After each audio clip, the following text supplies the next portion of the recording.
one about the Aussie who joined the Barmy Army on tour for the Ashes in 2006. No, it's not a joke. You can find out what happened though next week here on ESPN Classic every night at 8. Program! Let's program!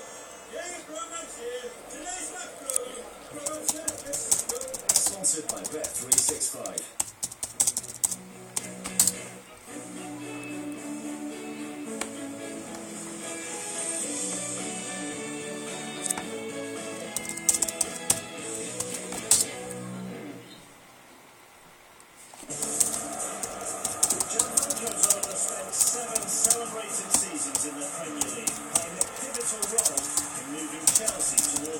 Successful era.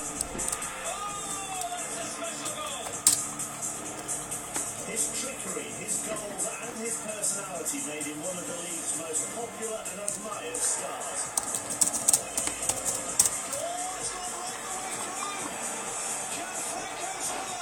Gianfranco Zola is a legend of the Barclays Premier League.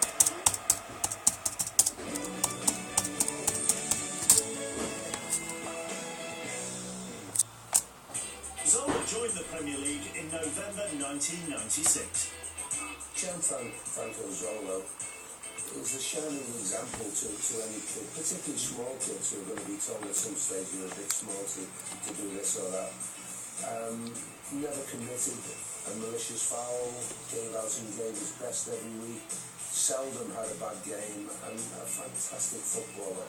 I'm still not quite sure what his position was. Meticulous trainer. Really looked after himself. It was a real pleasure, sitting in the dressing room with him, let alone playing on the same pitch. If you look at some of the classes of players at that time, you have to say Zola was a bargain. It was very muted when Gianfranco arrived at Chelsea because he went up there, he was widely known in England. All his career had been exceptional at Parma and at Napoli. And people were surprised because, first and foremost, looked at it and thought, hang on, he's signed one of the same dwarfs here.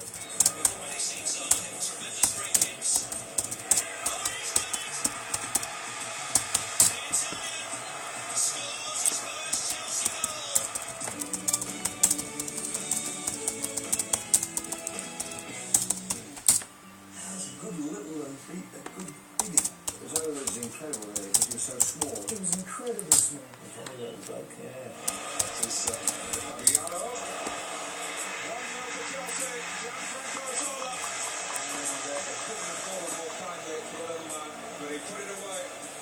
A number of clubs viewed the little man, the little skillful man as just too small to play in the Premier League. He's not strong enough for, you could have little carrier-like people if they went around and kicked everybody. Dennis Wise, for example. When Zola first came, I thought he small talent play. He's very, very talented, but maybe might get knocked out of it in the Premier League. He is rough, he is fast and furious, but he was phenomenal. He was brilliant. From the word go, from his first game at Chelsea, from the word go, he was brilliant. And although he was only about 5'6", you felt he was like 5'8", 5'9", 5'10". He grew as the game went on. Because he was so influential. That's a wonderful goal from Zola. What Ranieri always used to say about him was he had such a low centre of gravity that, I suppose, a bit like Messi now. He was very hard to knock off the ball. And also his brain and his feet got perfectly in alignment in terms of their speed. Obviously, he's not going to go and challenge Duncan Ferguson for a header, but he won't get knocked off the ball quite as easily as you'd expect. Yeah, but the heart of the lion, even though he was 5'5", 5'6", so size to him was no handicap at all.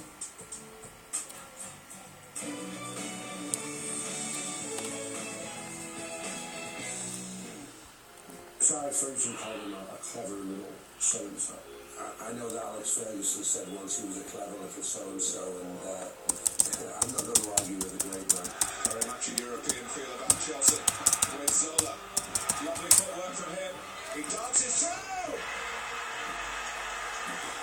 And Manchester United were totally bewildered by Gianfranco Zola. The thing about Franco was that he's the kind of player who, as well as Ferguson, coveted.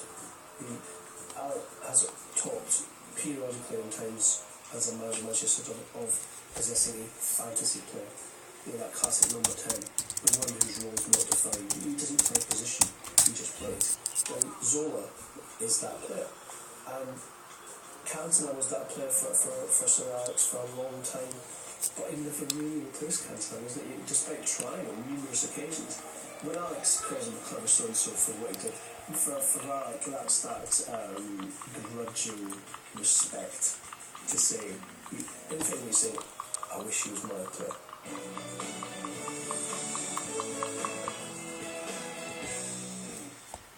Chelsea hadn't won a major trophy in 26 years before Zola arrived. In his first 4 seasons, they won 4 cups. Zola was a catalyst. It was the beginning of Chelsea becoming a major force in the Premier League.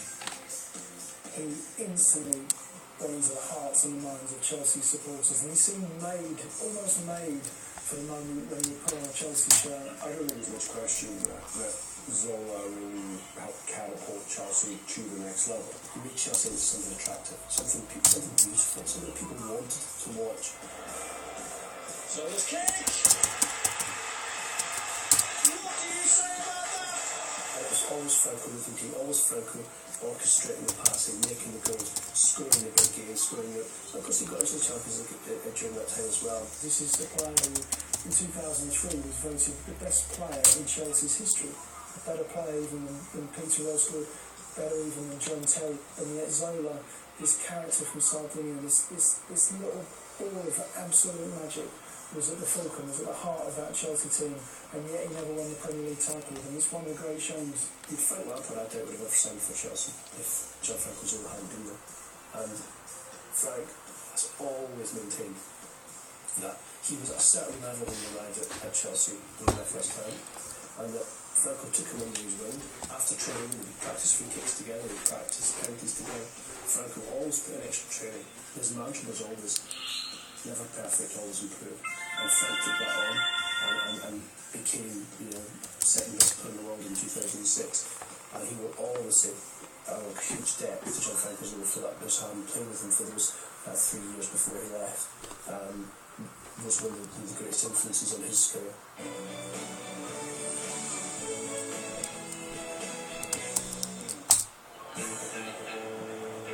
His final season, at the age of 36, was his most prolific. To score 14 goals in the Premier League at 36 years of age is just unheard of.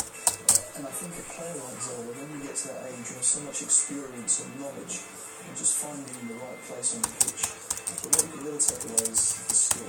In his final season, he clearly, like any showman, you don't want to just go quietly into that night. You want to go out and win the night. You want to go out and win headlines and people remembering you for the player that you are and the joy that you brought and entertainment with. Zola coming in the touch. Return ball from Hatterman. It's Zola again. Oh, that's a beautiful goal. That was class. That was quality. The name is Gianfranco Zola. He's actually physically was born 26 and 36.